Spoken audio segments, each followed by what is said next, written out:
Dunia mungkin sibuk menghitung angka jutaan hingga triliunan rupiah. Namun di sebuah sudut Kabupaten Ngada, Nusa Tenggara Timur, hidup seorang anak berhenti hanya karena angka Rp10.000. Seorang siswa sekolah dasar ditemukan meninggal. Ia diduga mengakhiri hidupnya karena kecewa tak mampu membeli pensil dan buku untuk bersekolah. Begitu memilukan.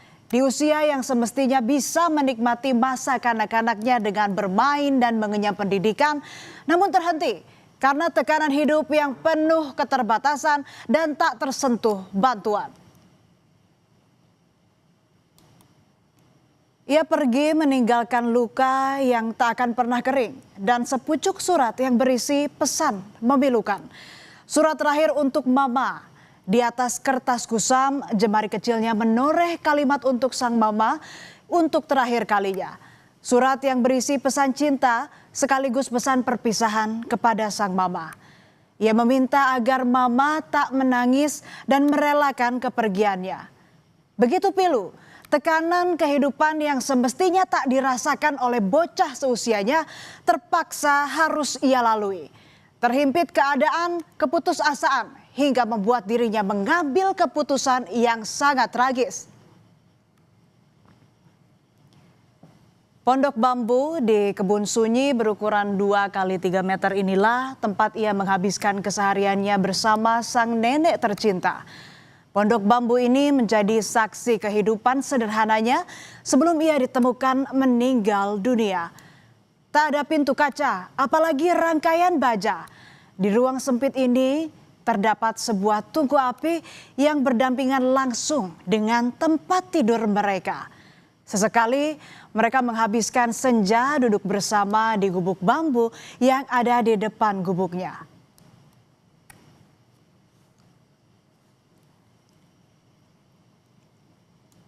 Saudara korban adalah anak bungsu dari 5 bersaudara.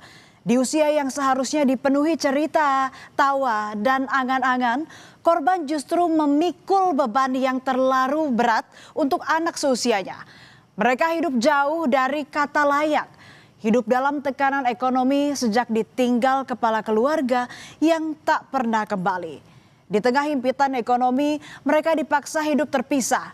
Sejak usia 1 tahun 7 bulan, korban tak lagi tinggal bersama ibu kandungnya. Ia diasuh sang nenek, namun hidup terpisah dari ibunya juga tak membuat kehidupan korban membaik.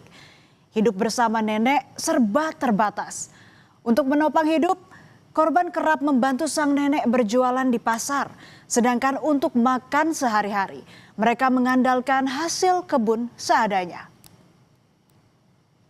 Tidak tahu lagi, mungkin dia juga terasa beban hidup terlalu tinggi. Karena tiap hari.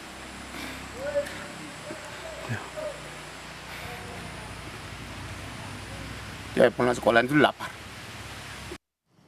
Sebelum mengakhiri hidupnya, korban diketahui sempat meminta uang Rp10.000 untuk membeli buku dan pena kepada ibunya. Namun mendapatkan uang Rp10.000 bukanlah hal mudah bagi sang ibu yang bekerja sebagai petani dan pekerja serabutan. Uang Rp10.000 sangat sulit. Dengan keterbatasan, ia harus membiayai 5 orang anaknya. Nilai yang mungkin kurang untuk harga secangkir kopi di kota besar ternyata menjadi beban hidup yang tak tertanggung bagi bocah malang tersebut. Di saat anak-anak seusianya bisa terpenuhi kebutuhan pendidikan, ia justru luput dan tak tersentuh bantuan. Peristiwa yang dialami bocah di Ngada ini membuat Gubernur NTT marah. Seorang siswa kelas 4 SD mengakhiri hidupnya karena dipicu persoalan ekonomi menjadi tamparan bagi negara. Di depan jajaran pemerintahan NTT, ia murka. Ia menyebut tragedi kemanusiaan ini terjadi sebagai kegagalan pemerintah untuk menciptakan sistem perlindungan sosial bagi warganya. Ia meminta jajarannya untuk mengevaluasi kejadian ini dan meminta peristiwa ini menjadi yang terakhir kalinya. Tetap apa yang salah, tapi peranan sosial kita berarti gagal untuk seperti ini. Pemerintah kita juga gagal, provinsi sama, kabupaten Ngada juga sama. Kita punya peranata agama juga gagal, peranata budaya juga gagal, sampai orang mati karena di situ ini. Nah untuk itu saya minta kita sudah di tempat ini, para pejabat daerah, saya juga tempat ini di diri saya sendiri. Kayak begini cukup sendiri terakhir sudah.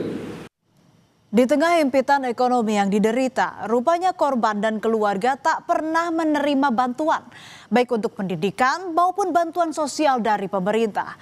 Menurut keluarga, mereka mengalami kendala administrasi kependudukan sejak berpindah domisili.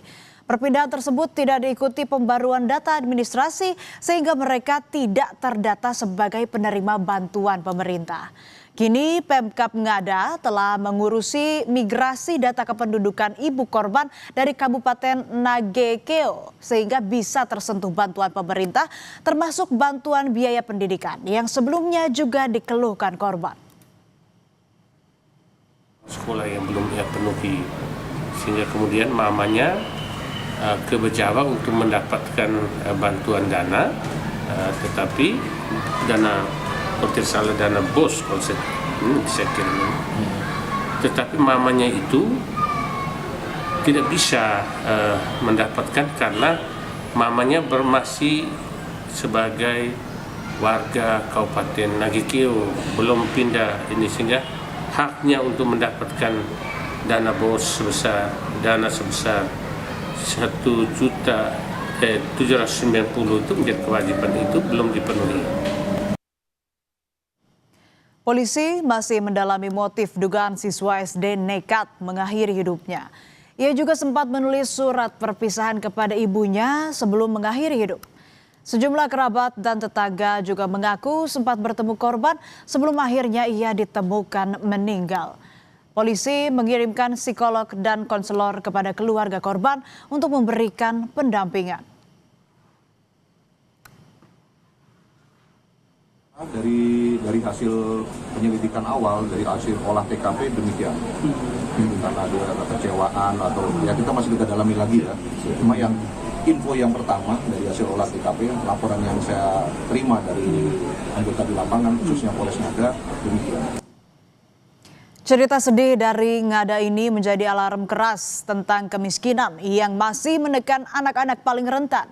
Tak mampu membeli buku dan pena bukan sekadar kisah pilu keluarga, tetapi tanda bahwa tekanan ekonomi bisa berubah menjadi luka martabat dan kesehatan mental sejak dini. Peristiwa ini juga menjadi tamparan bagi Dinas Pendidikan yang dinilai gagal melindungi hak dasar anak bangsa. Bantuan dana bos yang digelontorkan negara setiap tahun seharusnya menjadi tameng terakhir bagi anak-anak miskin, bukan justru hilang di meja birokrasi dan pembiaran massal. Ini tamparan keras bagi dunia pendidikan kita hari ini. Di saat kita berbenah, di saat Bapak Presiden sangat bersemangat memperbaiki pendidikan kita, maka kami meminta pemerintah daerah juga aware. Pemerintah daerah juga memberikan perhatian yang serius terhadap dunia pendidikan kita. Kerjasama semua pihak, orang tua, guru, stakeholder pendidikan, Dinas Pendidikan Kabupaten, Provinsi, dan tentunya Kementerian Pendidikan Dasar dan Menengah dibutuhkan untuk mengatasi persoalan ini. Ini menjadi perhatian, menjadi atensi kita bersama, ya tentu bersama pemerintah daerah. Kita harus memperkuat pendampingan, kita harus memperkuat data kita, ya kita harapkan tidak ada yang tidak terdata. Ini hal yang sangat penting saya kira kembali kepada data. Bagaimana data ini kita sajikan sebaik mungkin sehingga kita bisa menjangkau seluruh keluarga-keluarga yang memang memerlukan perlindungan, memerlukan rehabilitasi dan memerlukan pemberdayaan. Kita tidak pernah tahu ketakutan, tekanan sosial dan rasa putus asa akan masa depan yang mungkin terlihat buram dan suram. Ini bukan hanya ketidakberdayaan sang ibu yang hidup dalam kemiskinan ekstrim. Tragedi ini adalah potret nyata betapa kemiskinan bisa menjadi predator yang kejam. Rp10.000 seharusnya bisa membeli buku dan pena. Tapi di sini justru menjadi kesempatan hidup bagi seorang anak yang merindukan masa depan. Negara harus hadir melindungi anak dari tekanan kemiskinan yang berdampak pada mental. Jangan sampai anak yang harus memikul beban hidup.